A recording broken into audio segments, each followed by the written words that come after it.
Toronto police are out with new crime data from last year, and there was nearly a record amount of car thefts as well as a jump in stabbings here in the city. David Zura is tracking developments for us on this. David, what are you learning? What we're learning right now is that there's a lot of frustration right there in the public. One of the things that they're pointing to, though, is perhaps a glimmer of hope is the fact that it's the Crime Stoppers of Toronto 40th birthday.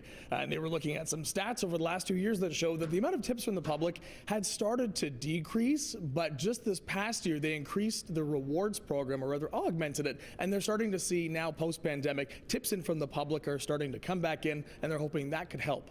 There were 7,096 new tips and over 15,000 follow-up tips provided in 2023. This is an increase of 17% and 42%, respectively. These tips resulted in 106 arrests, 720 charges, and the clearance of 148 cases.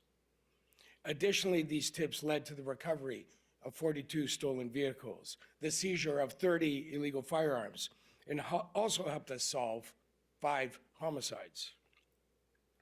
The total value of property recovered in 2023 was over $5 million.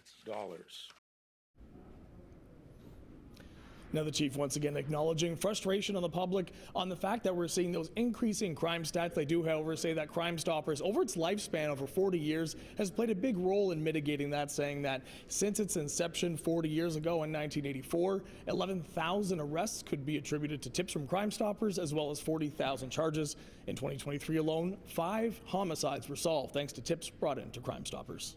Well, so Crime Stoppers turning 40, I'm guessing it would like more tips for their birthday there. David Zura with some new crime numbers for us today. We appreciate that. Thanks, David. You bet.